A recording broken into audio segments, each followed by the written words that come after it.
Hello, friends.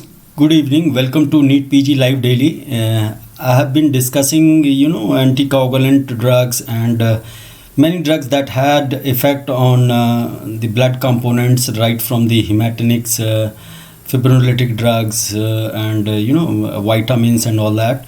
So now in this series, I'm taking up these anticoagulant drugs. I have already discussed warfarin and all, and now I'm taking a topic on heparin and related compounds that act a little in a different way, but have a very important or potent anticoagulant action.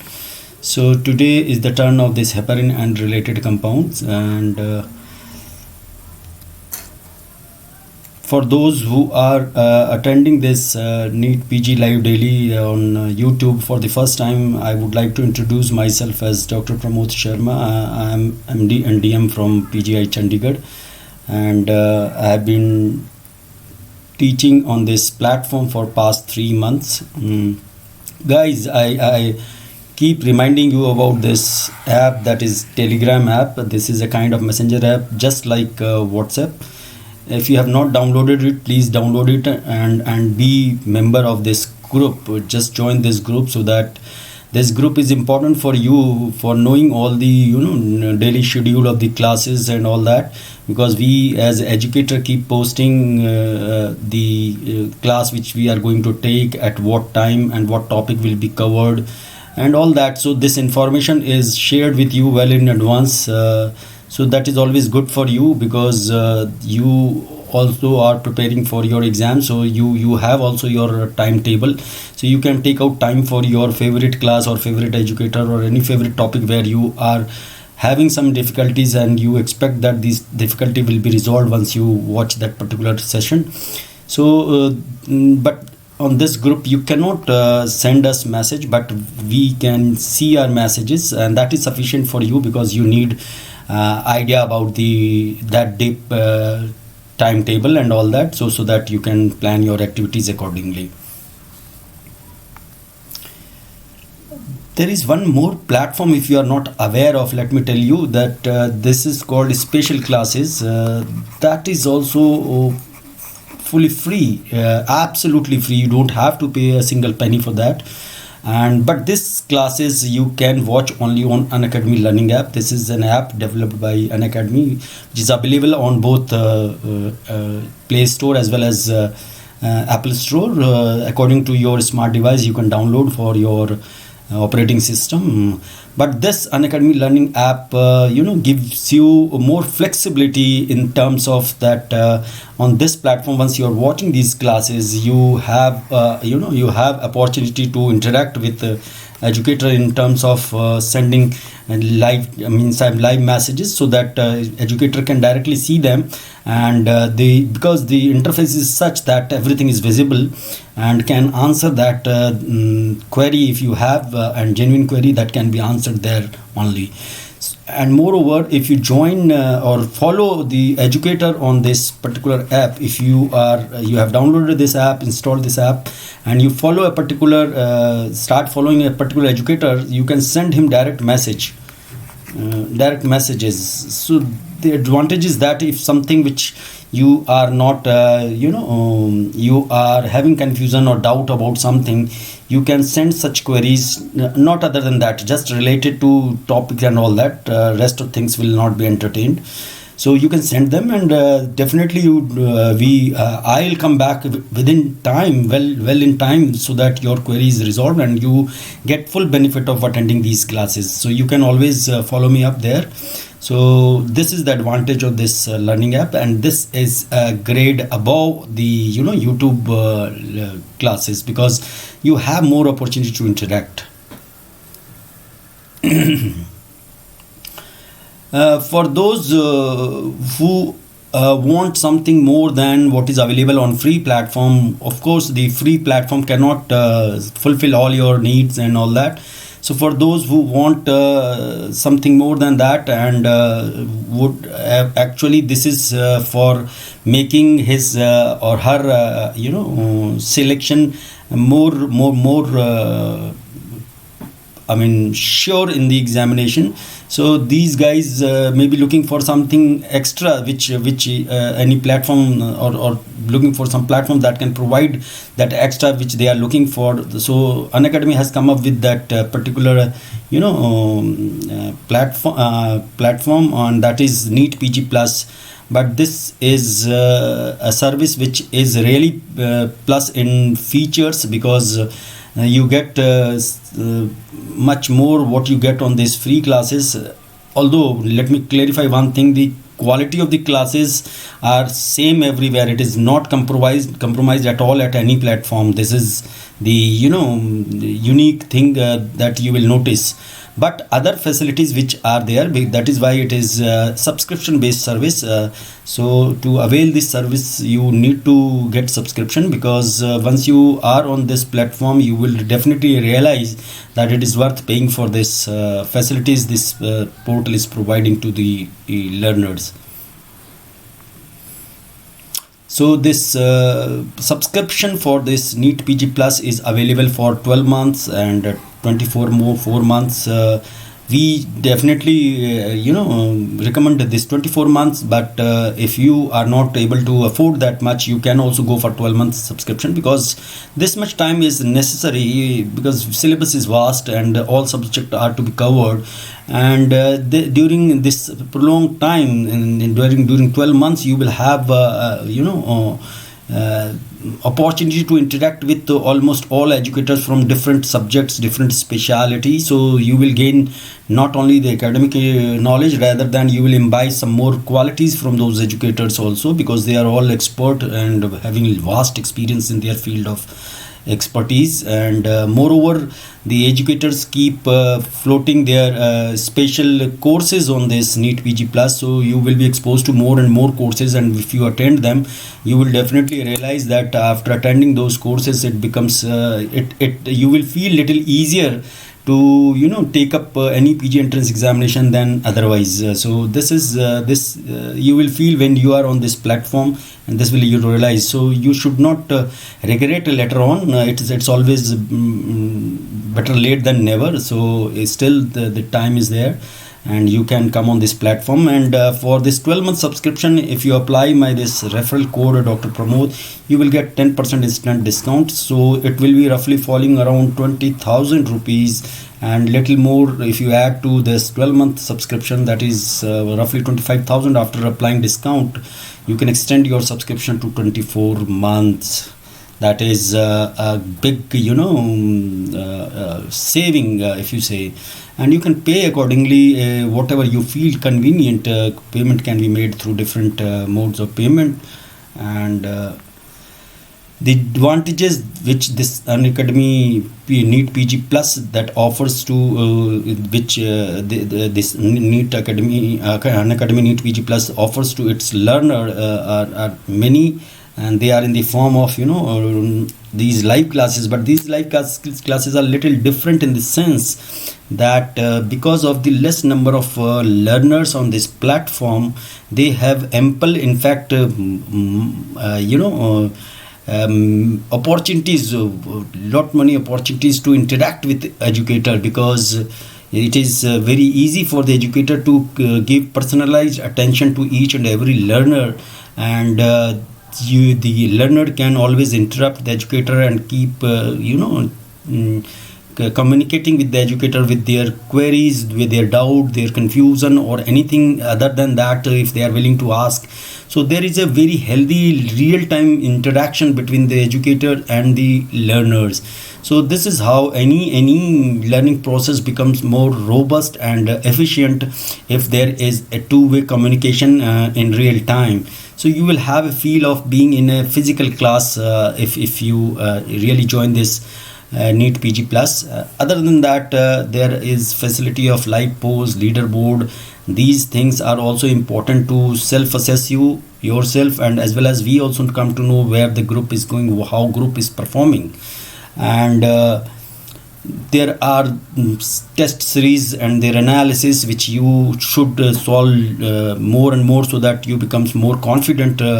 And ultimately it is your you should be genuinely investing your 110% or giving full time to your studies, because there is no escape. If you do not study, do not work hard, nothing can make you successful. And that is the key to the success, that you put in your more than 100%, in fact I would rather say, and keep doing all these things. Give appropriate time, make your just align your timetable, or your daily routines as per your or upcoming examination need. So that would definitely, I would say that you are an inch closer to your success story. Not only that, in fact I would rather say that you are almost done. You will come up with you can really crack that examination if you follow all these tips and advices. So, and moreover, the NEET PG Plus has a dedicated live doubt clearing session, that is after every 3 lessons. On 3 lessons there is in the 4th class you can clear your doubts related to past 3 classes, but this is just a way of promoting inquisitiveness in the learners. But you have ample time to ask your queries or anything during the live classes itself. But you have if something comes to your mind which you feel is worth asking, you can always you're welcome. So this is also a very good feature of this NEET PG Plus. Moreover, everything, notes, video, you can download as many time as possible. And moreover, you can have offline access to each and every content 24/7 and 365 days if you subscribe for 1 year. So that is really good for you, and to have such a service, though this is on paid basis, but this is not a bad bargain. By paying a little a small, or is this petty amount for 1 year, I don't think that there could be any negotiation better than this.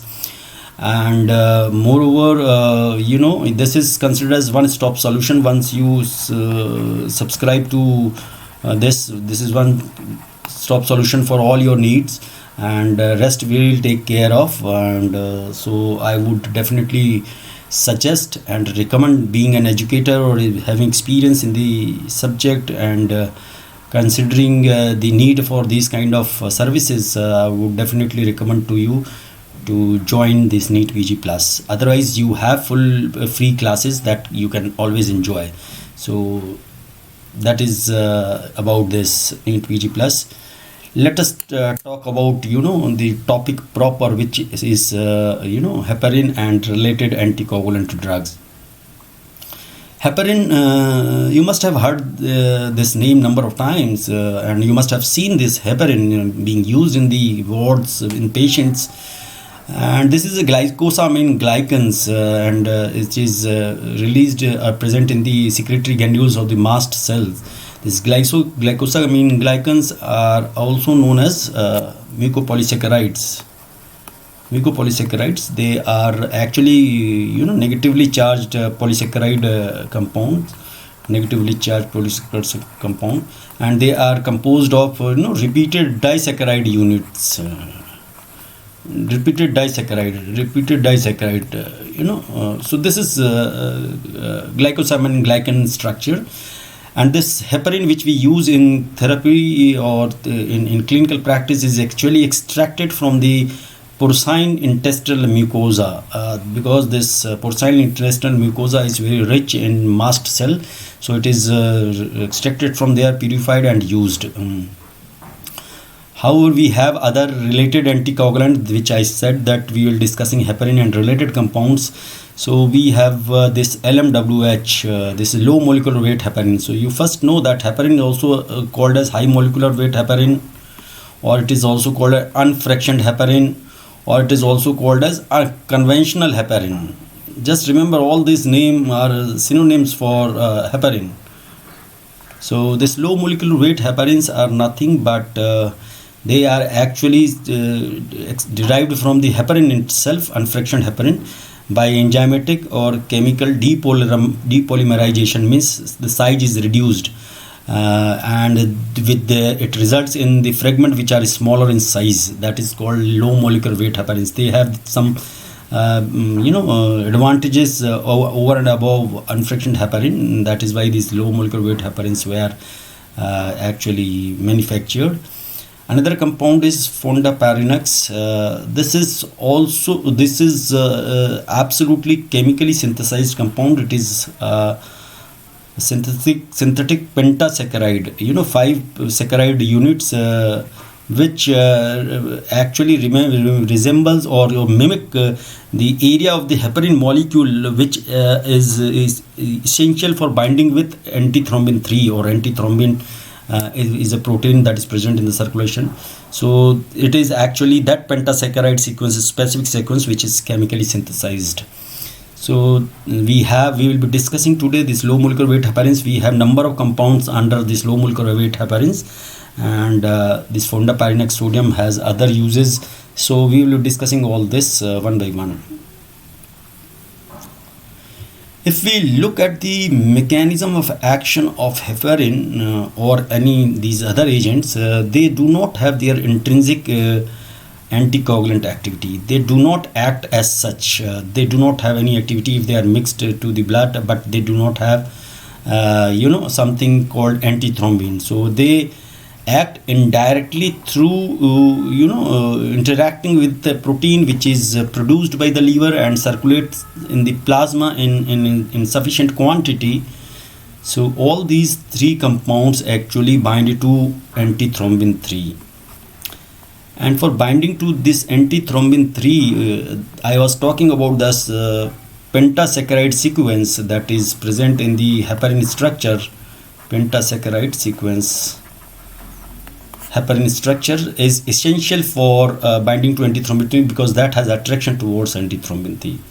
And once it binds, then there is increase in activity or acceleration in the catalytic activity of antithrombin 3, and thus it can neutralize certain proteases, coagulation proteases. I will be discussing how.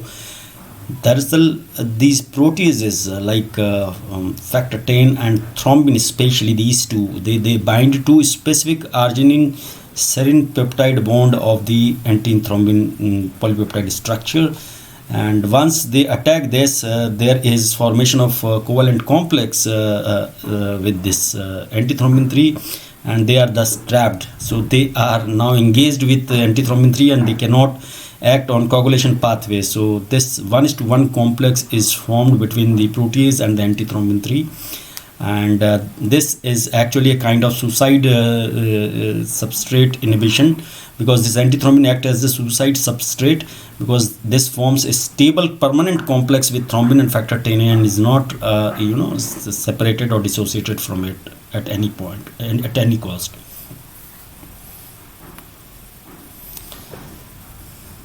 This pentasaccharide sequence, which I just discussed, is very important in the structure of the heparin, and this is responsible for binding with the antithrombin 3. And once this heparin or any other compound, these low molecular weight heparins or fondaparinux sodium, bind to antithrombin 3, this leads to a conformational change, that is change in the 3D structure of the protein antithrombin 3. Because proteins have global 3D structure, a specific conformation. So this conformational change results in opening of its active site of the anti-3. That is, it becomes this catalytic site becomes more accessible to proteases. So this that is why this proteases can attack antithrombin 3, and thus gets trapped and forms a stable complex, because that is covalent linking. So this once this active center becomes more accessible to factor like clotting factors, so especially the factor 10A attacks antithrombin 3, and catalysis of factor 10A or inhibition of factor 10 is increased by this heparin by 2 times. Not much, only by 2 times, because And but for thrombin, there is no increase in this inhibition, but thrombin requires a longer polypeptide polysaccharide chain, so that this heparin can act as a catalytic template. So actually what happens, due to this pentasaccharide, the antithrombin molecule binds, and thrombin is a molecule which is bigger in size, and that actually won't need a little larger chain to combine with this heparin. So both it acts as a platform to bind antithrombin 3 as well as thrombin, and this act as a platform catalytic template. So this inhibitor as well as protease both are bound, and ultimately there is stable complex is formed within two, and the thrombin is inhibited permanently, kind of thing, and this is how these drugs actually antagonize the action of factor 10A and factor 2, that is thrombin. As I said, that a sufficient length of heparin molecule is required, that is almost 18 saccharide units should be there in the chain to efficiently or effectively block thrombin molecule as well, otherwise its activity will remain confined to only anti-factor 10A. So heparin inhibits both factor 10A as well as factor 2A in the same ratio, that is 1:1, because it can lead to inactivation of both, because it has sufficient lengths of saccharides. If you look at mean length of any saccharide chain, polysaccharide chain, so almost 50 residues are there, saccharide residues are there in each chain, because the average molecular weight of unfractionated heparin is around 15,000. I'll tell you that is very well explained in a table. If you see that table, I think much of your task is done. This is how heparin is acting. This is the heparin molecule, unfractionated heparin. It is not fractionized as like low molecular weight heparin. So you have this pentasaccharide, which is unique sequence that is essential for confirming the attraction towards the antithrombin 3. So this unfractionated heparin actually binds with antithrombin 3, and it leads to changes in the conformational configuration of this antithrombin 3. So its active site becomes more accessible to the proteases. So this factor 10A gets attracted to this and tries to attack, because of its enzymatic nature. They are all proteases. They tend to attack any protein because it is served to this factor 10A. So this factor 10A actually wants to degrade it, but in this reaction it gets trapped, and a stable complex is formed, that is 1:1 complex. So only one molecule of factor 10A can bind with one molecule of antithrombin 3, right? And similarly, because thrombin is a bigger molecule, so it produces a kind of template where both the molecules inhibitor and protease can bind, and it leads to here also a stable complex, right? This is how heparin binds, but this is 1:1 ratio blockade is ensured with heparin molecule, because the length of the heparin molecule is sufficient enough to have both the reactions equally affected. But low molecular weight molecules, if you see, 50% of the chains have less than 17 saccharide units, because mean weight, if you see, is around 5,000.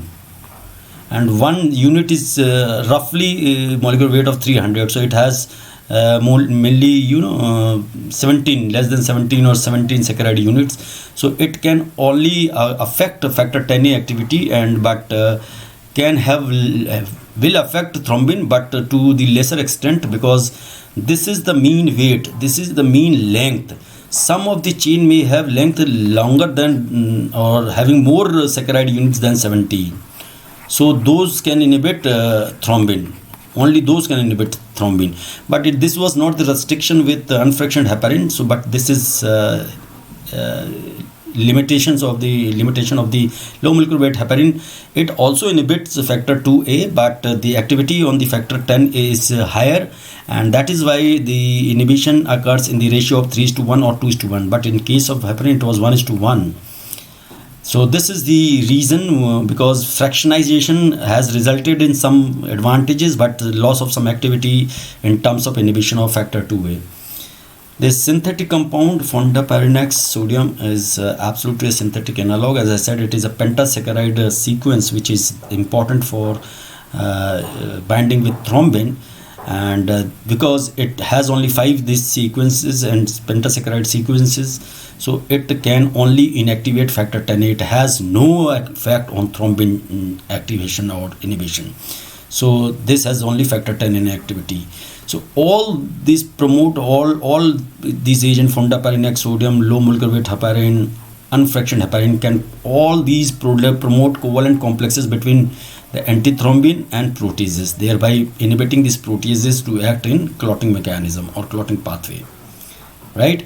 And once this stable complex is formed, these agents are very clever. They just leave those molecules and dissociate and just go after other molecules, antithrombin 3 molecules, so that they can inhibit further factor 10 or factor 2 as per their activity. So these dissociate but leave antithrombin bound with these proteases. So that is why this antithrombin is considered as a suicide substrate. Why substrate? Because this proteases, these factor 10 and 2 are enzymes, and this is a protein, so this act as a substrate for these enzymes. So that is why antithrombin is considered as a suicide substrate. This is how low molecular weight heparin act. This is the diagrammatic representation. This is always good to have textual explanation of any event, but if you supplement it with diagrammatic representations, it goes more deep in your brain and it remains there for a longer period of time. So retention is always better, because you are getting two kind of stimulus same time, both textual and this visual. Textual is more in this form of listening, and this is observation, that is visual stimulus. So this antithrombin 3, this is low molecular weight heparin molecules. This is probably this pentasaccharide residues area. So antithrombin 3 bind to it, so there is change in the conformational structure that actually leads to binding of the factor 10a, attract factor 10a towards antithrombin 3, so that binds to factor antithrombin 3 and get trapped as a stable complex. So, and this LMWH is very intelligent and clever.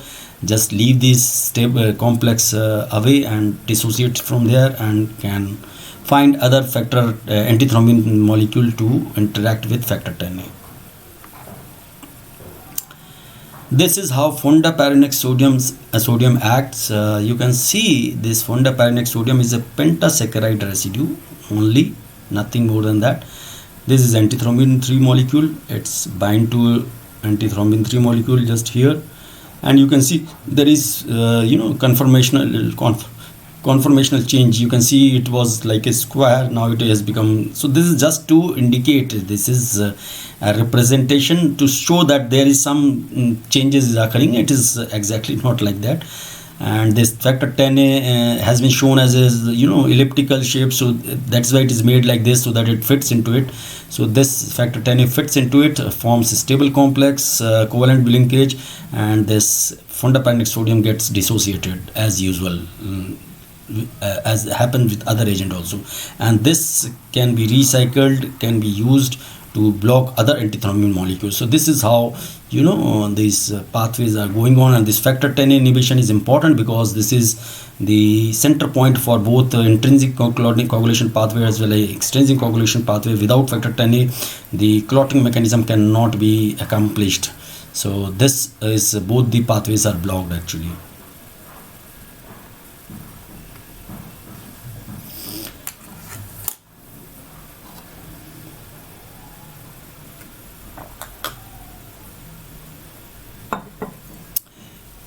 This platelet factor 4 is a cationic protein which is actually secreted by alpha granules of the platelet once they are activated. This is important why I'm discussing, because this has clinical implications.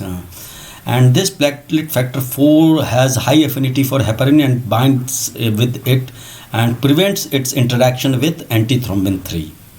So it has importance in activity as well as in safety that I will be discussing. So this is the reason why heparin is little less active or in the vicinity of any thrombi which is platelet rich, because the concentration of this platelet factor 4 is little higher around this kind of thrombi.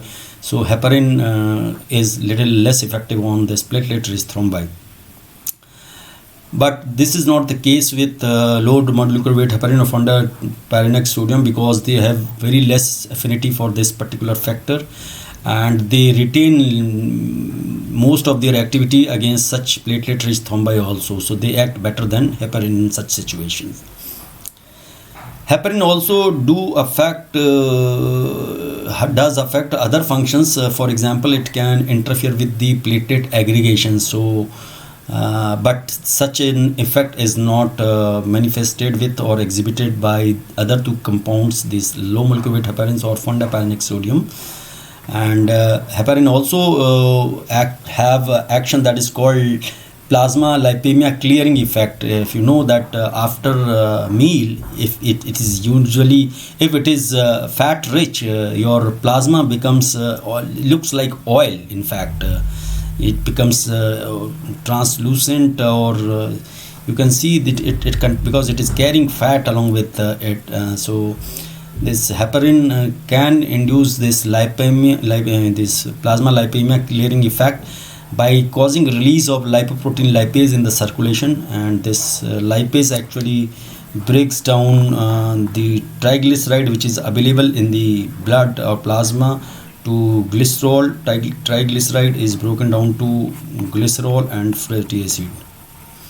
So the plasma becomes clear. So this is called lipemia clearing effect. But this effect of heparin is manifested at much lower doses. That is what required for therapeutic action or for anticoagulant action.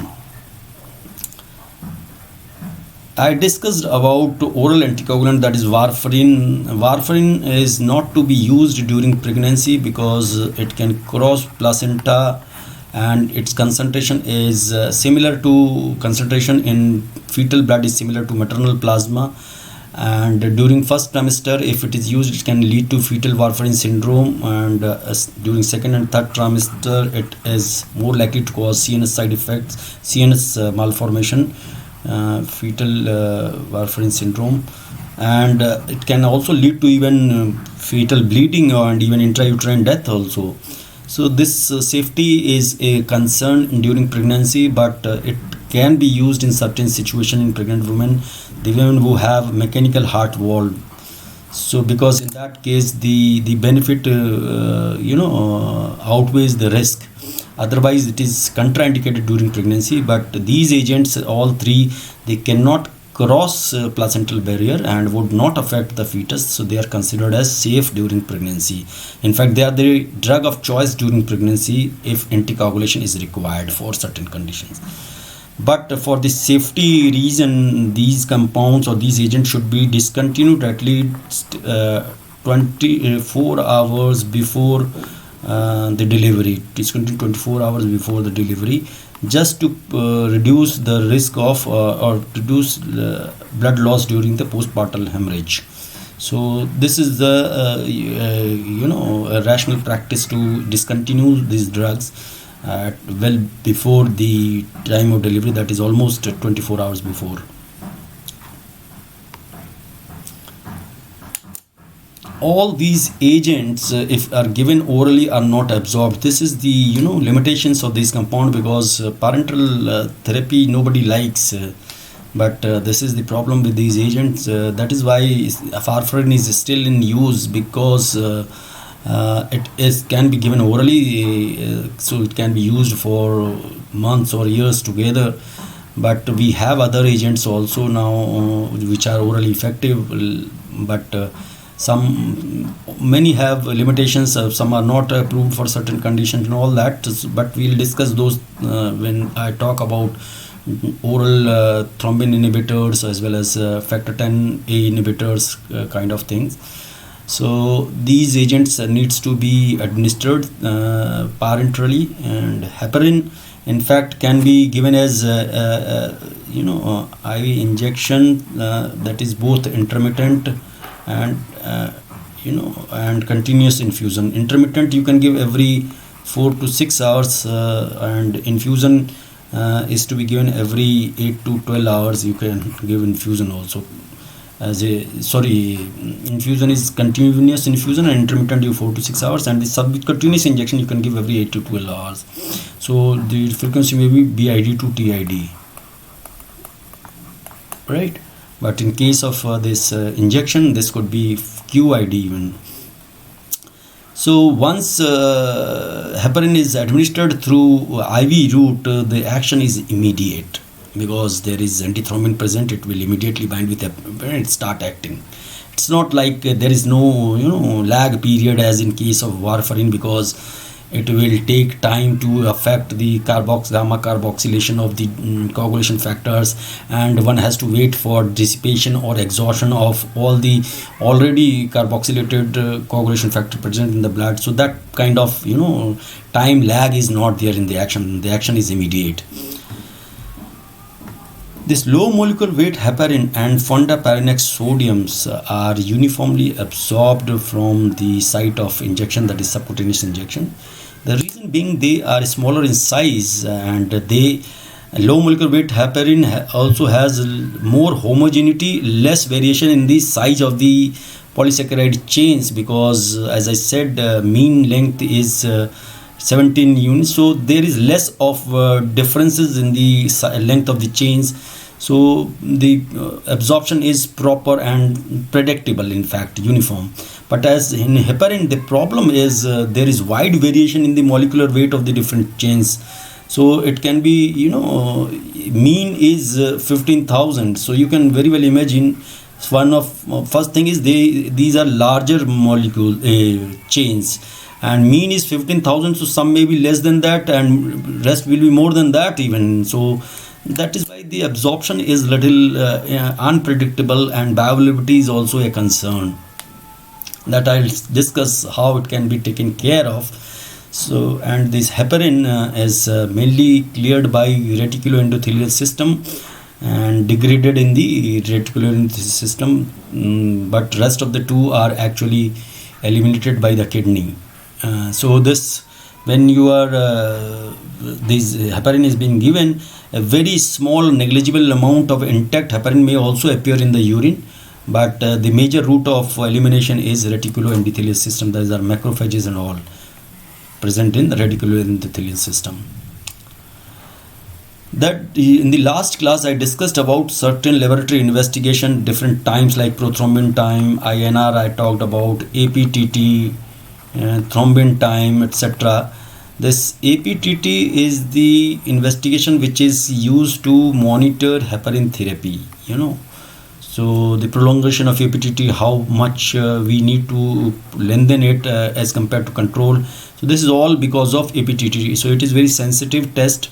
If heparin is used, this will be increased. But when high doses of heparin is used, that is in the case of when a patient in which you are trying angioplasty, that is percutaneous intervention or percutaneous transluminous coronary angioplasty, or patient is undergoing any cardiac surgery where you are using cardiopulmonary bypass, that is heart-lung machine. So in such situation, the dose of the heparin is used is very high, and that high dose may actually increase the APTT to infinite value. So it is no longer remains useful for monitoring the therapy. So in such cases we need to have a test which is less sensitive. and that is, we use activated clotting time. So we monitor heparin therapy using this. So normal ACT is usually 70 to 120 seconds. Okay, and when we are using high doses heparin, it is to be maintained between 150 to 600. This is therapeutic ACT. So that remains, if ACT falls within this range, that means it is therapeutic. So that is one of the way of monitoring therapy with heparin when very high doses are used in certain situations like PCI or cardiopulmonary bypass surgery. This table is given in Goodman-Gilman, is a very beautiful table that actually includes almost everything. If you look at this table and remember all the things, I think 50% of the question you will be able to answer in your exams. So this is a beautiful depiction of the properties or characteristics of all these three drugs. Look at the information which has been actually given here. Source of these compounds: heparin is biological because it is derived from intestinal mucosa. This is also biological because it is derived from unfractioned heparin. So after depolymerization of the same molecule heparin, it is LMWH is the form.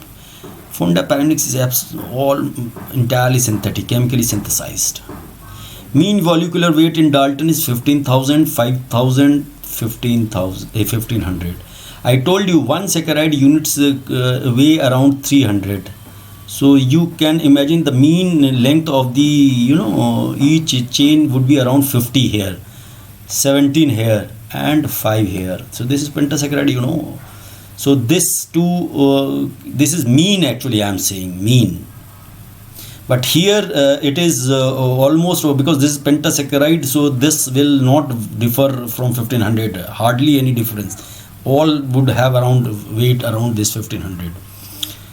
So target is, because it is sufficient in length, so it will block both in 1:1 ratio. But here some of the chain would be longer than 18 saccharide units, so it will block 2A also, but in the ratio of 3:1 or 2:1, right?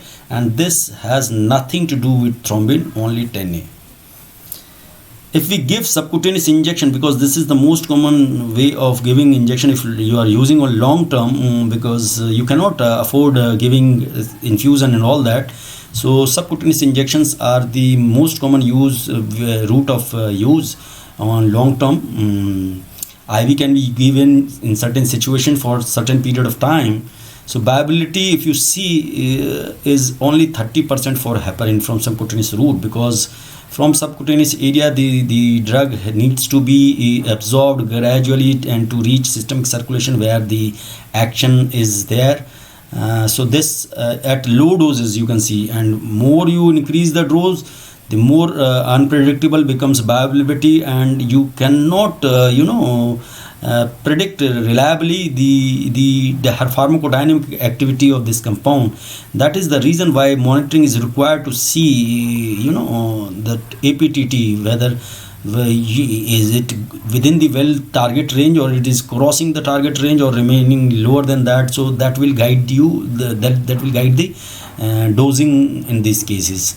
But you see, because of this homogeneity in this length of the or size of the chains and all that, more homogeneity, so this is 90% viability is there, and that is the case that we do not require this monitoring in case of low molecular weight heparin most of the time, and here viability is 100%, no issue at all. So this is not to be in fact monitored at all.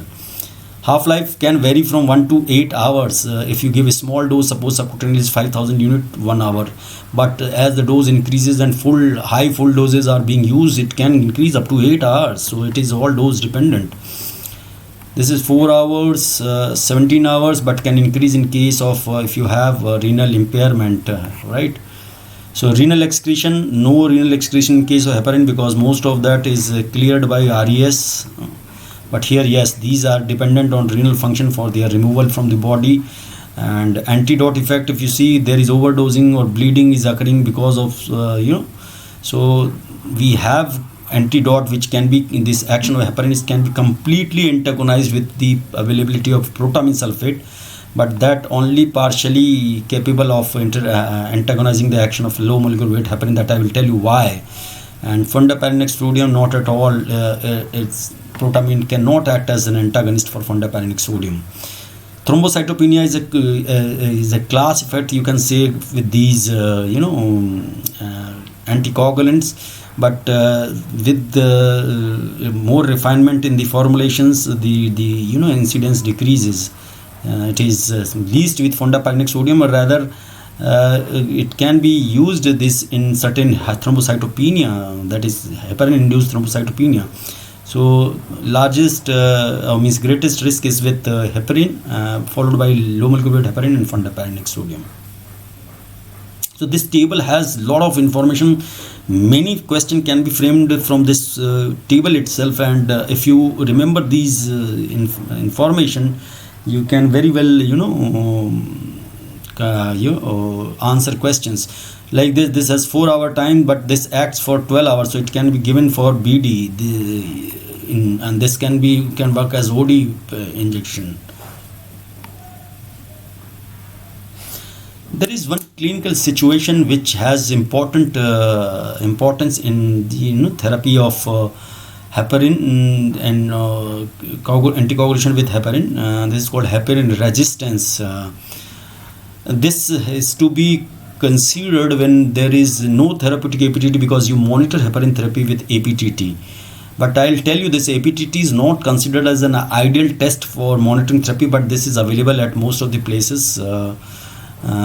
So this is the most commonly used therapeutic APTT with daily doses if you are using more than 35,000 units per day, but the APTT is not in the therapeutic range. So you should suspect heparin resistance. And one should also evaluate for heparin resistance if the doses required are if you are giving as infusion, the doses required are more than 25 units per kg per hour. So one should evaluate for heparin resistance, that maybe somewhere some resistance is occurring. So this heparin resistance is of two types: the pseudo resistance and true resistance, and that can be distinguished by only the measuring or using a test, and not only by doing APTT. We would require at least two kind of tests, because if we do APTT and find it subtherapeutic APTT, we cannot call it as heparin resistance, because this could be because of the pseudo resistance also.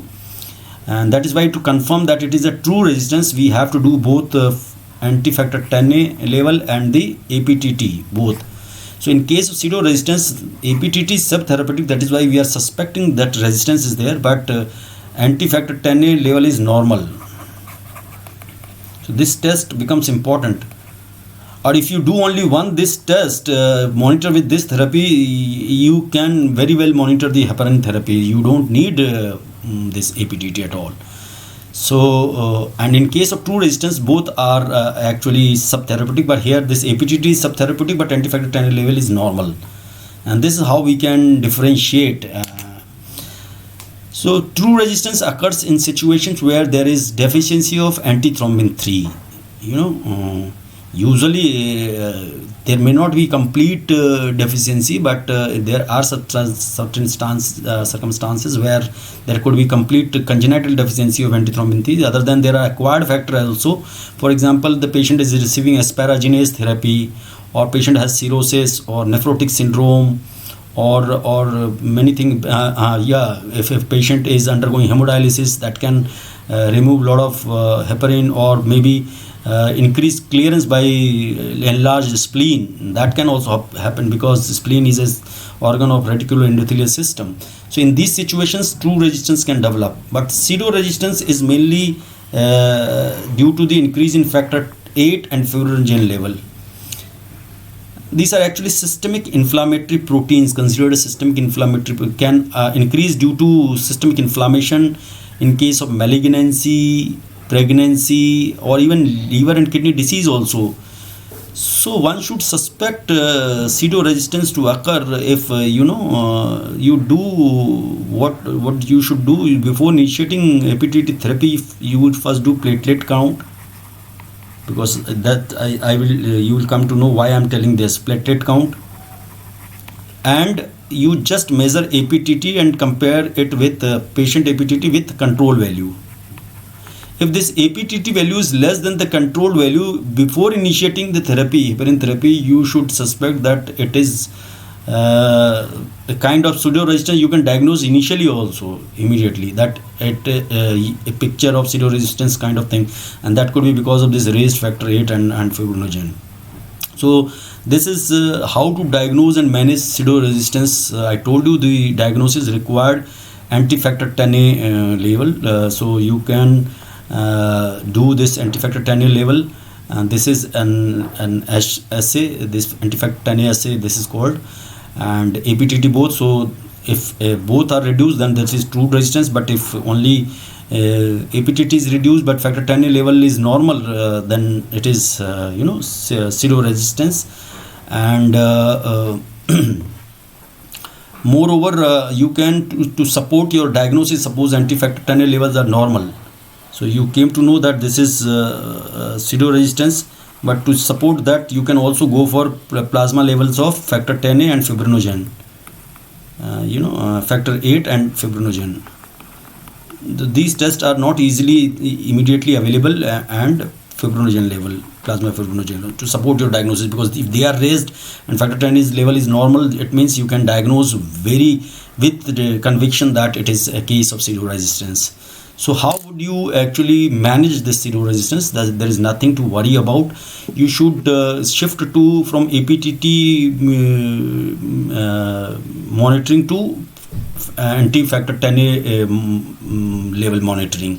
So that will give you a better guidance to monitor or titrate the doses.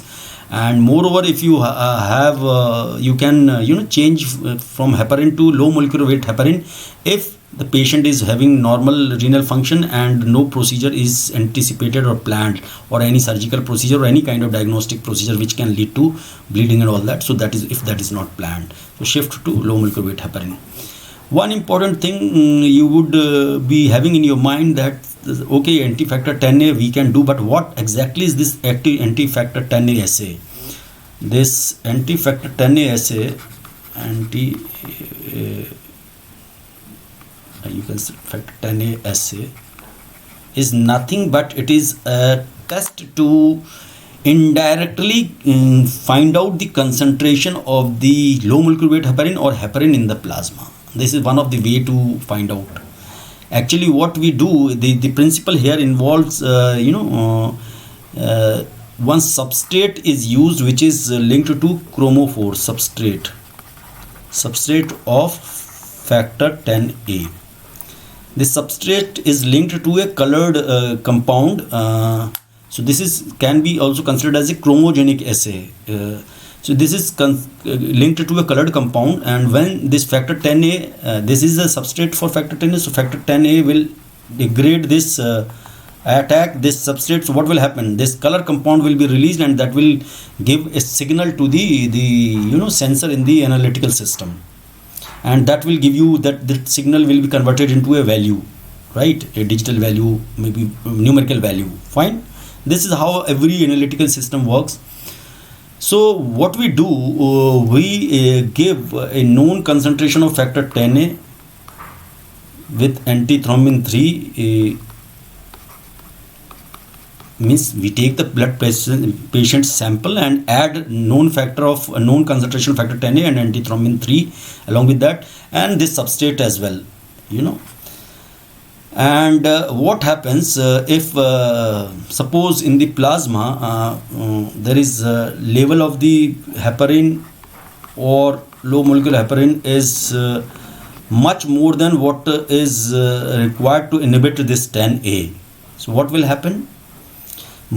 All of the factor 10A will be inhibited, and there will be no color signal will be generated because no factor 10 is available to act on this substrate. So accordingly there will be a signal recorded in the machine. you keep on giving different concentrations of factor 10A. That way you create a a graph actually, and here you will have color intensity, and here you will have concentrations. So ultimately, if you is at a point you find that this unknown can be find out by running means by extrapolation, that can be calculated. If you know the particular where you find this color signal, it means this is equal to this this becomes equal to this amount of the unfractionated heparin and low molecular weight heparin, because now it cannot anymore neutralize factor 10A, and that factor 10 is able to act on this substrate. So this will generate a colored signal. So you will come to know this is the concentration in the plasma. So this is a better way of because the activity of this factor 10A is not affected by fibrinogen or this factor 8. So that is why this is the assay of choice during heparin therapy. So got it? Made you clear everything? Fine. Monitoring is required, as I said, now in case of this, but this low molecular weight heparin is predictable absorption, predictable pharmacodynamic action, predictable half-life, predictable anticoagulant response. This is pharmacodynamic action. Everything is predictable. So monitoring is routinely not required. Same in the case of UFH. It is not that you will always require monitoring. If you are using for prophylaxis purpose small doses like 5000 international units subcutaneously every day, you are giving this small dose and all, you don't need any monitoring. But if you are using full doses, therapeutic doses, that may be 20,000 unit or more than that per day, then in that case you will require monitoring. Otherwise here also is not required, but here rarely required, very rarely.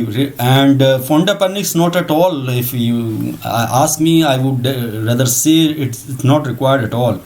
But even in case of certain cases like renal failure is there, then fondaparinix can also require. So monitoring with anti-factor 10 is done in case of renal failure, in case of low molecular weight heparin. In these class of patients should renal failure, as I told you, that renal diseases can lead to less clearance of this compound, and obese patients, pregnant women, and children. These subset of population should be always kept under monitoring when with anti-factor 10 assay. This is why, because these low molecular weight heparin and fondaparinix, their activity, they have major action on factor 10A, and their activity is also reported in or mentioned in anti-factor 10A unit. Anti-factor 10A unit.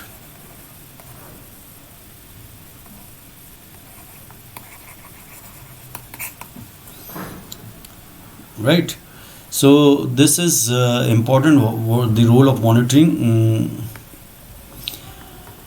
Let's talk about clinical uses. We'll discuss one by one that how heparin is used and for what indication. So usually they are used for PCI, STEMI, unstable this acute coronary syndrome situations, and DVT prophylaxis.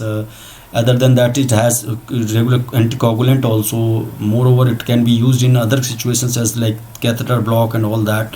So similar, but maximum indication is with heparin, because and low molecular weight of heparin do not used as a chronic anticoagulant agent. They are used for prophylaxis purpose usually, and can be used in coronary syndromes and all. And similarly, not used for catheter purpose block and all that. So you must have seen in the wards that when any catheter gets blocked, any IV catheter or anything, we clear it with the heparin. So it is used for deep vein thrombosis or its complication that it can extend to result in pulmonary embolism. So it is used for both prophylaxis and treatment. So for prophylaxis, I have not used doses everywhere because it's not possible and not to remember. But look, for this is the simplest thing which you need to know. This for prophylaxis, 5000 unit every 8 to 12 hours. So twice BID to TID. This you should remember. And for treatment, you give bolus 80 and 18. So 80 unit per kg IV bolus and 18 unit per kg per hour. Right? That infusion one should use to treatment once already thrombosis has occurred or pulmonary embolism has occurred. And this is just to prevent. Acute coronary syndrome. Patient acute coronary syndrome, you have both, and it varies from unstable angina to anastomia, STEMI and all that. So if there is percutaneous coronary intervention because of this acute coronary syndrome, patient undergoing that, if it is being used with this antiplatelet agent, very potent antiplatelet agent, GP2B3, glycoprotein 2B3 inhibitors, they are actually, integrins present on the platelet surface. So I told you that during this PCI and open heart surgery where we require cardiopulmonary bypass, you use massive doses of heparin. So less sensitive test is used, activated clotting time. So here target activated clotting time is 250 to 300 seconds, because this also has both have supplementary action, and this without, if you are using ACT is little lower range, just more than 200 seconds. STEMI is ST elevation MI. Patient on fibrinolytic, because fibrinolytics are the drug of choice when we present early during the course of acute MI, then fibrinolytic can be tried if there is no facility of PCI and all that. So APTT is to maintain around 2 times of the normal, because control APTT is 26 to 33 seconds. This is almost 2 times. Similarly, in unstable angina or STEMI also 2 times one can maintain. For regular anticoagulation, heparin can be used as intermittent IV injection as well as continuous IV infusion. I told you these are the 2 ways, or you can use subcutaneously. So this anticoagulation, we use 8,000 10,000 unit initially, then less, and similarly this. And catheter patency, the solution which contains 100 international unit per ml, this solution is to be used, because much of administration can lead to some problem. Patient can have anticoagulant effect if sufficient volume is injected. So amount and frequency of this administration to keep the catheter lumen patent will depend upon what kind of catheter you are using, and volume of the catheter also. So this is all is to be decided. It's not that you can keep pushing all the times. That may lead to build up of the heparin concentration and can produce bleeding. Low molecular weight heparins are many, but whatever I am discussing about enoxaparin, which is the most commonly used agent. This is enoxaparin. You have dalteparin, you have tinjaparin, you have reviparin, you have nadroparin, you have ardiparin, you have panaparin. All these are different agents which are available, So this is the doses, etc., whatever you are using, or indications. Maybe some may be having some abbreviated indication, less of indications, but I am talking about enoxaparin. So it is used for DVPT prophylaxis. So prophylaxis, why? Because if a patient undergoes surgery and all that, so there are chances that he will not remain ambulatory for some time. So there is chances that the venous thrombosis can occur, and usually with that is why this is a common practice nowadays to mobilize a patient as early as possible post-operatively to avoid all this risk. So in abdominal surgery, patient who have undergone NIP or hip replacement surgery, or patient of some medical condition who have restricted mobility, or being admitted like in ICU and all that, suppose is in coma or something. So all these patients are subject to prophylaxis with prophylactic treatment to prevent DVT. And this prophylaxis should be continue until the risk of DVT is reduced significantly or patient is on anticoagulant therapy. If we expect that suppose surgery patient, they will recover immediately, means within 3, 4, 5 days they have sufficient ambulation and all that, so that the risk is reduced significantly, or those who cannot, or maybe as I said, maybe remain bedridden for many days, debilitating disease or all that. So in those patients you can put them on anticoagulant therapy. So you have to use it until these things are ascertained. And duration of use may vary from 7 to 35 days, as low as 7 days to 35 days, depending upon the clinical situation and need. For treatment of deep vein thrombosis, we have inpatient treatment and outpatient treatment. This acute DVT with or without PE, or acute DVT without PE, outpatient treatment, because if there is pulmonary embolism, patient has to be taken in to be hospitalized.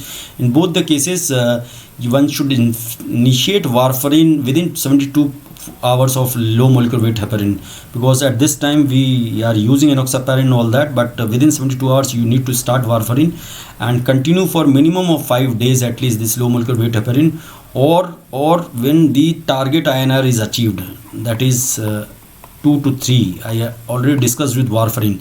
So in presence of warfarin this INR is achieved, then you can discontinue. And average duration of administration is usually 7 days, but it could be longer also. But it has been found in different studies that average number of days for which low molecular weight heparin or enoxaparin is required is 7 days. Unstable angina, these are another manifestation of acute coronary syndrome, and this LMWH is used to prevent ischemic complication of prophylaxis of ischemic complication of these unstable angina and non-Q wave MI. So this include aspirin also, along with this low molecular weight heparin. So aspirin in the range of 100 to 325 milligram per hourly, or this is the standard dose is 1 milligram subcutaneously every 12 hours. So this is 1 milligram. This is available as free filled syringes of 60 milligram and all that. So almost Indian man is average weight, if you take out, is 60 milligram. So this could be around 1 milligram every 12 hourly, so twice in a day. So usual duration of treatment is 2 to 8 days in these situations. And STEMI, we co-administer it with antiplatelet therapy, same doses, 1 milligram per kg body weight every subcutaneously 12 hourly. And it is to be used as long as patient is hospitalized, or if the percutaneous intervention has been done in that patient. So it is to be used up to that period. And ST elevation, myocardial infarction, then the aspirin needs to be given in all patient unless contraindicated. This is first thing when a patient report. And if a patient is less than 75 years, we can give IV bolus once, that is 30 milligram immediately, and followed by 1 milligram per kg. So total dose should not exceed 100 milligram. This is bolus, followed by maintenance dose. Maintenance dose is same, 1 milligram per kg 12 hourly subcutaneously. But if patient is more than 75 years old, no IV bolus is given, only maintenance dose, that too also on the lower side, 0.75 milligram per kg subcutaneously. Dose should not exceed 75 milligram total, per dose.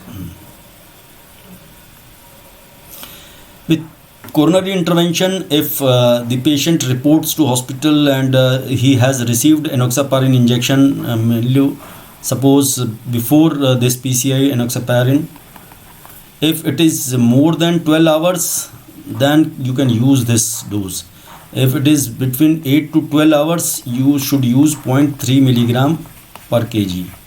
Or if it is less than 8 hours, then you should not use this therapy. It means it will be considered as the patient has received low molecular weight heparin. So if it is more than 12 hours, we can consider that patient has not put on any anticoagulation therapy. Patient can consider like this, and we can give this dose. Concurrent aspirin is must. Okay. And if you are using with thrombolytics, because patient has reported in time, and you are trying thrombolytic and you plan to suppose there is no PCI facility and thrombolysis is the only thing, otherwise usually the PCI should be tried if facility is available. So with thrombolytic we need to give this enoxaparin 15 minutes before as well as 30 minutes after. and optimal duration is uses 8 days. Also, this thrombolytic therapy, actually this chances of reocclusion is more. That is why heparin or low molecular weight heparin should be used with thrombolytics, and optimal duration is 8 days. And for all indication which I have discussed with low molecular weight heparin, that is enoxaparin, reduce the dose if creatinine clearance less than 30 ml per minute. So according to anti-factor 10 activity, you can monitor and can adjust the doses. Fondaparinux sodium has very few indications, that is for deep vein thrombosis and acute, which is which is the indication of all the agents. So it is not used for this acute coronary syndrome or etc., or any catheter block or anticoagulation, all that. So for the treatment less than 15 kg, we use 5 milligram subcutaneously OD.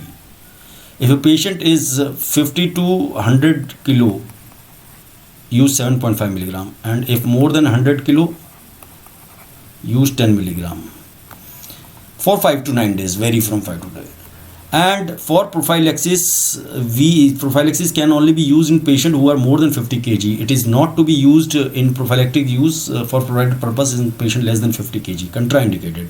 So patients with abdominal surgery or total knee replacement, total hip replacement or hip fracture surgery, all these patients, they should be more than 50 kg. Then only this can be used as prophylactic fondaparinux. This is off-label use. It is to be used in patient with VT prophylaxis with history of HIT. HIT is heparin-induced thrombocytopenia, and fondaparinux though have very lower risk of causing thrombocytopenia, but this has been approved. Not approved. It is being used as off-label to treat this patient, but until the patient can be put on warfarin. So we require alternative anticoagulant to prevent the risk of venous thromboembolism. So agent used are ergotroban, bivalirudin, lepirudin, and danaparoid, etc. And this can also be used fondaparinux. So if it occurs during the warfarin therapy, suppose we discussed in the last class that warfarin is to be initiated with some these parenteral and anticoagulant agent like heparin, etc. And when because warfarin takes time to show its full effect, so till then for protection we need some other alternative agent. If there is imminent risk of thromboembolism, etc. Otherwise you can start warfarin like this. No overlapping is required all the time.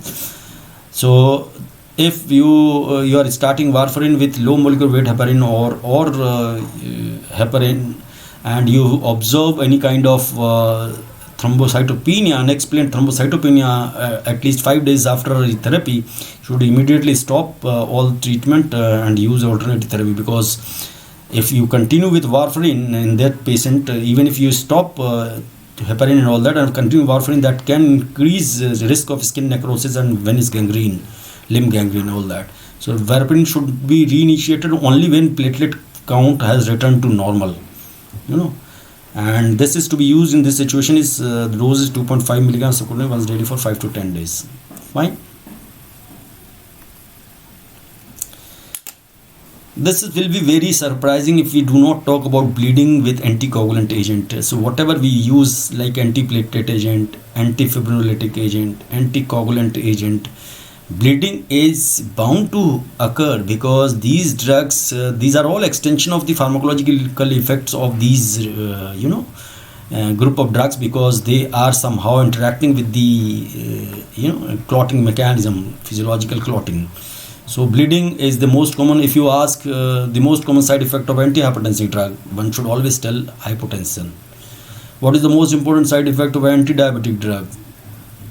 Hypoglycemic drugs. Hypoglycemia, sir. So this kind of thing, one can, this point should come, or this word should come first on your tongue, that, and all has potential to cause bleeding, but the major bleed occurs more in case of unfractioned heparin, and it could be 1 to 5%. Major bleed has been defined in medicine textbook. What is major bleed? What is minor bleed? And when patient is used with IV heparin for when venous thromboembolism, But these bleedings major bleedings are less with these low molecular weight heparins and fondaparinux sodium, and can happen with uh, though with less frequency, but this major bleed can also complicate therapy with low molecular weight heparin and fondaparinux sodium. Mild bleeding due to heparin. Okay, what is mild bleeding? That has not been defined, but can be easily controlled, because heparin as such has a short half life. So if you discontinue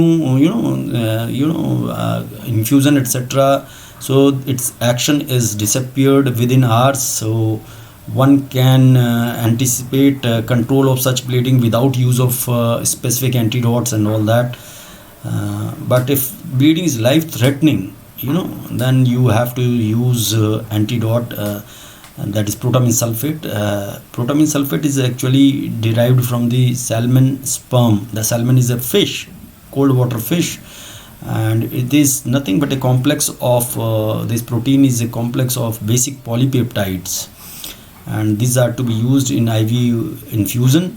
But one should be careful, because it should not be used very liberally. It should be used to the minimum, actually minimum possible required, because it can interact with platelets, fibrinogen, other plasma proteins, so it can have its own anticoagulant effect. So it may even promote bleeding if the dosage are too much. So actually there are formulae for calculating how much heparin is left in the blood. It takes into account many factors, that when it was given, through what route, how much dose was given. So we can expect that this much heparin should be remaining in the body at this point of time. So we can accordingly calculate 1 milligram for every 100 unit of heparin remaining in the blood, and can give doses. And no more than 50 milligram infusion over 10 minutes should be given. As I said, the risk is associated with protamine as well, and it completely antagonizes the action of heparin, but it partially reverses the activity of low molecular weight heparin. This I told you because this heparin has affinity for this protamine has affinity for long heparin molecules only, more for long heparin molecules, not for short molecules. That is why low molecular weight heparin has more shorter chains. So very few long chains, so it is partially reversed only. Its toxicity is partially reversed.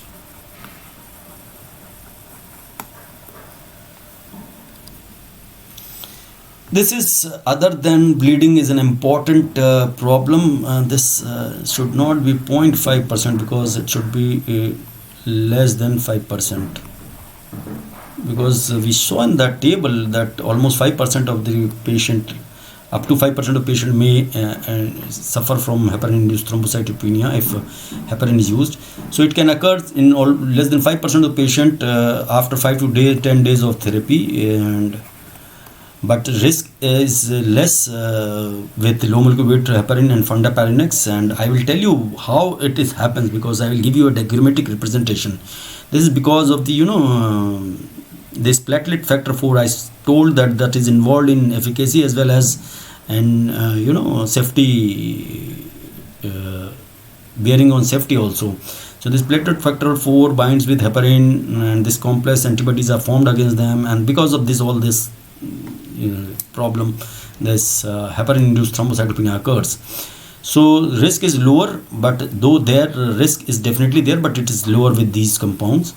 And associated with thrombotic complication, if you say that thrombocytopenia is occurring, why thrombotic complications are occurring? Because this antibody and all that, actually that activate platelets, so there is more platelet activation, so platelet activation leads to thrombotic complication. And because there is immunogenic reactions involved, so these platelets are actually removed by the spleen and all that, so that leads to thrombocytopenia. So half of the patient of these HIT actually presents with thrombotic complication before thrombocytopenia becomes evident. And this thrombocytopenia is defined as, HIT is defined as 50% platelet platelet counts less than 50% of the baseline. That is why I told you, when you start therapy with heparin, do baseline platelet count or absolute count less than 1.5 lakhs.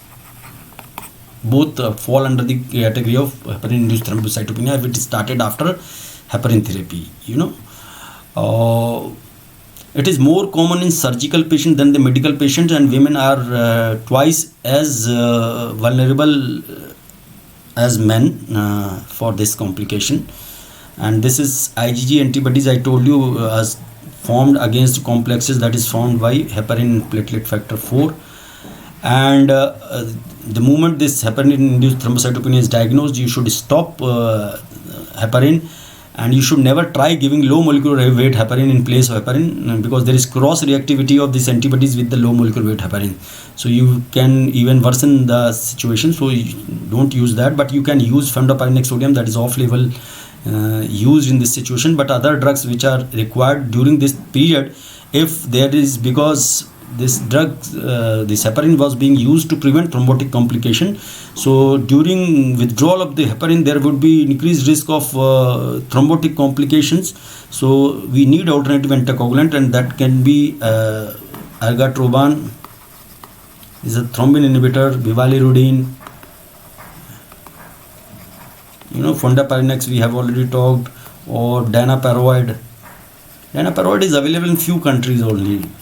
All these things can be used during this HIT. And warfarin should never be used, or if it is being used, it should be removed, and it should be added only when, I told you, when platelet count returns to normal. And otherwise it can increase the risk of venous gangrene as well as skin necrosis. Other side effects, if we look at, there are many, like use of heparin and low molecular weight heparin frequently cause derangement of the liver function test. Osteoporosis can occur occasionally if you use very high doses of heparin, and that too for extended period of time, suppose 3 to 6 months, doses more than 20,000 per units per day. Then in such cases osteoporosis can be a side effect. Moreover, the heparin can inhibit the synthesis of aldosterone and the adrenal, so this can lead to hyperkalemia as well. So these can all be your MCQs, that which drug is to be used during HIT, what is HIT, everything. These are all questions. So look at this diagrammatic representation, how this can happen. Platelet factor 4 is released by the platelet, and heparin molecule so binds with heparin molecule, and this actually leads to activation or formation of antibodies against this particular complex. And this immune complex actually act on the FC receptor of the, because this have receptor, this immunoglobulin have receptors on platelets, so they bind with the receptor and leads to degranulation. So what happens there is platelet activation, platelet release reaction, platelet aggregation, release of procoagulant, microparticles, all leads to thrombosis. So there is thrombotic phenomenon, and it starts being these complexes are being removed by the splenic macrophages RAS system. That leads to thrombocytopenia. So this thrombosis comes first, then the thrombocytopenia. So it is not actual thrombocytopenia, there is actually consumption and removal, also damage because of immunological reactions. This is the last agent which is available in few countries, but this is actually a mixture of heparin sulfate, dermatan sulfate and chondroitin sulfate. These are all glycosamine glycans like heparin present in the blood, in the body. And these are mixture. Heparin is the maximum, that around 85% or 84% is heparin, and this also acts through antithrombin 3, and its activity is mainly targeted against factor 10A and rarely with factor 2, and that is why the ratio of anti-factor 10 to 2 ratio is more than or equal to 20:1. You can see it was with 3:1 to 2:1 with low molecular weight heparin, but here it is 20:1. So it suppresses, but other mechanism is also involved. It can suppress somehow, that is, it is said that it's because of the heparin sulfate.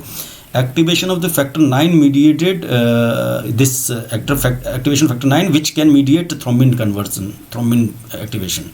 So because of this, there may be some thrombin activity inhibition also may be there. So it is used in HIT and prevention of post-operative DVT. And as usually most of the component are actually given as subcutaneous. So this is typically administered subcutaneously. You can see anti-70 750 anti-10A units, means its action is mainly factor 10A. So it's like that also in case of low molecular weight heparin, and also that is milligram, but they have specific factor 10A anti-10A activity also. Talk about contraindications, anything which can promote risk of bleeding and all that, like heparin need not be used in severe thrombocytopenia. Blood coagulation testing facilities lacking, should not be used in those centers where you do not have enough laboratory backup to monitor therapy with measurement of, ideally with anti-factor 10A assay or APTT, etc. or an uncontrollable active bleeding state anywhere, means if you have such a state, you should not use heparin. Low molecular weight heparin in active major bleeding, thrombocytopenia, hypersensitivity to pork products. Same can apply to heparin also, because that is also derived from the pork intestinal mucosa. So this can apply to heparin as well. So, and fondaparinux is contraindicated if renal impairment is there and creatinine clearance is less than 30 milliliter per minute. But in case of low molecular weight heparin, if creatinine clearance is less than 30 milliliter, the dose should be adjusted as per monitoring. Active major bleed is there, but other than that, bacterial endocarditis you should not use. Thrombocytopenia you should not use. I have already told you that for prophylaxis purpose, VT prophylaxis, DVT and all that, patient who are less than 50 kg, this prophylaxis for prophylaxis is contraindicated. For treatment of VT it is used, but for person with body weight less than 50 kg, this is contraindicated.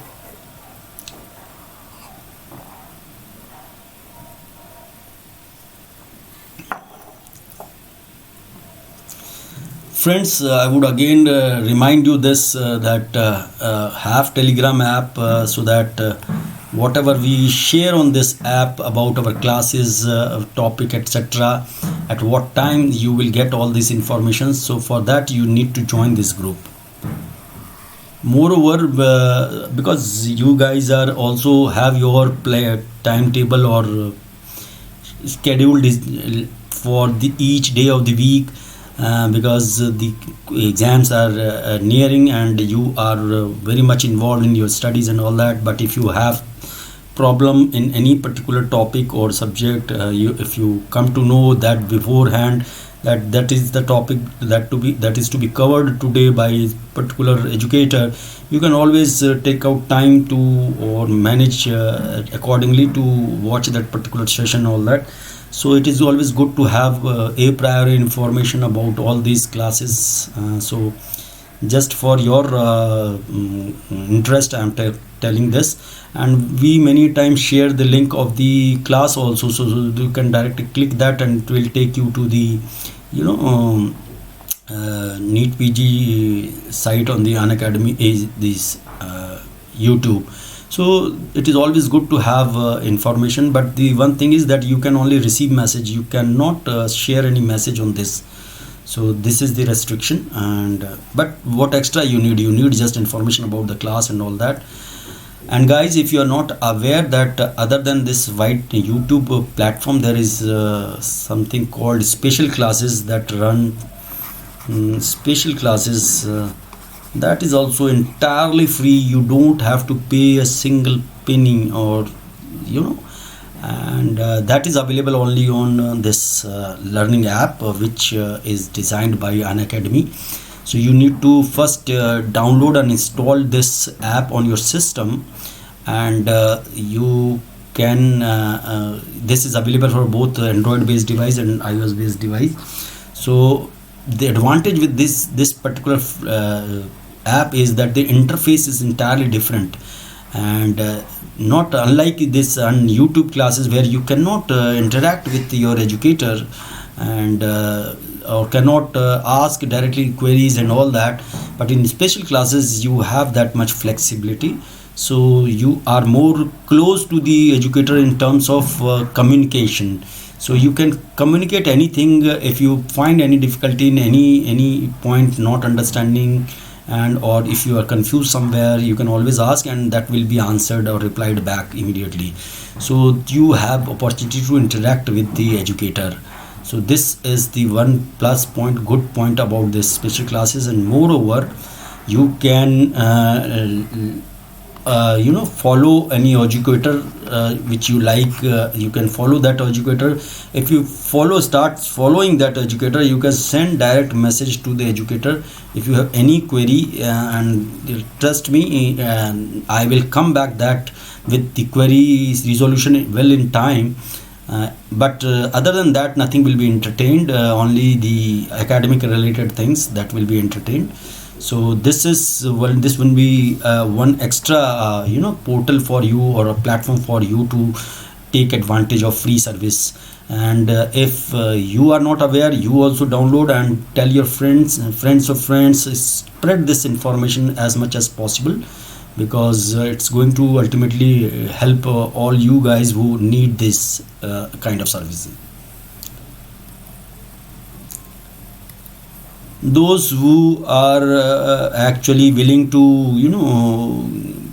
or searching for something extra which is being offered by these free classes, because free classes are there, they cover almost 80% of the things, but there are certain other things which are also part of strategy to crack PG exams and all that. So that or study materials, and other than these classes and all, that is actually available on some other platform, and which is on for such individuals who are needing these things.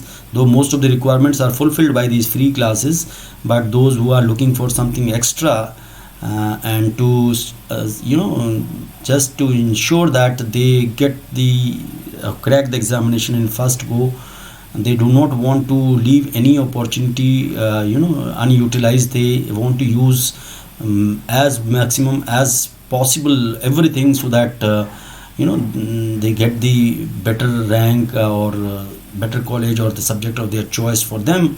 The Unacademy has come up with the NEET PG Plus program, but this and the classes which are conducted on Plus are not different from that are conducted on other platform. They are same, but it provides other facilities for which it is chargeable actually.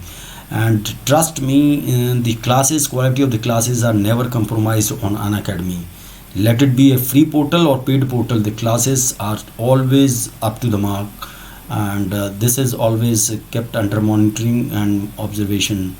So this Plus gives you more facilities in terms of various advantages that I will be telling you, but this is available on paid basis, and you need to subscribe it by paying a petty amount. The subscription is available for 24 months, which we usually recommend, but also 12 months subscription is also available. And even if you join for 12 months, it is necessary. Why? Because you will be exposed to expert from the different area of the medicine, and not only you learn or obtain knowledge from those guys, but you also learn many other things from them. So this is also good for you to have interaction with the different experts from the different areas who are knowledgeable, having vast experience of teaching and all that. And we educator also keep floating various special courses on this NEET PG Plus that could help you prepare better for your entrance examination and all that. These are all customized courses as per the need of the different PG entrances, and so that you people are benefited maximally. If you go for 12 month subscription, the subscription charges are only 22,500, but if you apply this code, my referral code, you will get 10% discount, so it will be roughly 20,000. And if you want to extend it to 24 months, suppose you want to go for 24 months extend, just paying little extra, maybe roughly around 55,000 extra, you can extend it to 12 months. So it is I think it's a very reasonable and genuine the charges the Unacademy is asking, and you can pay by different methods, whichever you feel is convenient for you. Okay, so please use this referral code, because once you join this NEET PG Plus, we as educator also get some kind of appreciation from the Unacademy. So this is for our benefit also, and for your benefit also. This is a kind of symbiotic relationship, and you get 10% off. Use this code. This is just to remind you once again. And these are the facilities which are available on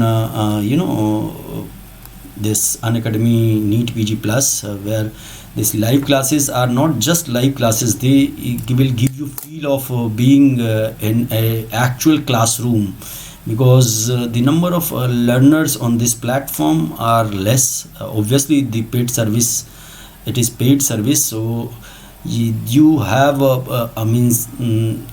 innumerable opportunities to interact with educator, interrupt educator, ask your doubts, queries, clarify some concepts, clear your confusions and all that. So that way actually there is real-time interaction between the learner and the learners and the educators, and it is definitely a very plus point, because the communication, a good communication between the teacher and the student is must for enhancing the efficiency of any learning process. So this gives you an opportunity of real-time interaction with the educator. So this you will not find anywhere else. So this is the best part of it. And other than that, you have facilities of live polls, leaderboard. You do these test materials, these test series and analysis are there. More you do, more you become learned, and more are the chances of cracking the examinations. And when you solve this series and all that, if you find that most of the things you are doing correctly, so it gives you a kind of confidence here. So you are more better prepared for entrance examination. Otherwise many students can have a kind of nervous breakdown during that time, but continuous slow and steady wins the race. I told you should be very genuine or honest in your attempt. You should not waste time. Keep studying, yes, but with consistency should always be there. So that is the key to success. Moreover, there is live doubt clearing sessions.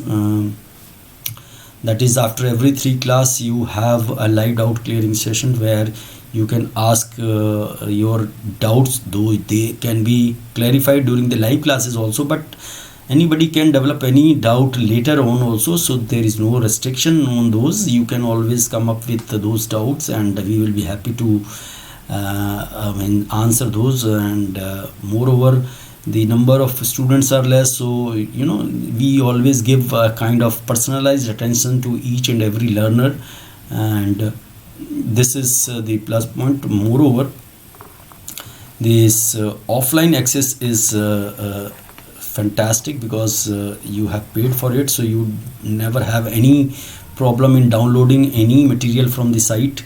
So you can download as many time as possible and can have a look offline. So it is available 24/7, 365. You subscribe for 1 year, and this is a one-stop solution for all your needs. So I would rather you don't have to go anywhere, then just study, self-study plus this, that's plus this, so I would I wish that you guys be on this platform and take full advantage of this. And the amount which is being demanded by Unacademy is not it's not hefty. It is quite reasonable, and I suggest or recommend that you guys should be there on this platform. And if you like educator like me, I would definitely give you the best of mine, and so that you have more higher probability of getting into a good PG, is and a good college for your PG courses. And the pharmacology as such is not only 25 question in NEET PG. This could be more than that even, because this includes medicine also. Many things you will be able to solve. So don't take pharmacology lightly. It can help you solve almost 40 questions in the exams. So this is my suggestion, my recommendation, that you should all come on this NEET PG. Other than that, this is after all your call. Anyway, I am available on this special classes, NEET PG Live Daily. These are all free classes. You can always take benefit of my free classes if you like my lectures. And if you like this lecture as also, please give me a thumbs up and share the link of this lecture to a friend of yours, so that they also come to know about all this. So spread this information as much as possible, so that every eligible person can take advantage of these classes, because the idea behind these free classes is to democratize the learning or education. And this is a big leap in this education world, and this is a very noble gesture of an academy to offer maximum things free of cost to the eligible students. So with this, I would take your leave, and it's time to say goodbye and good night.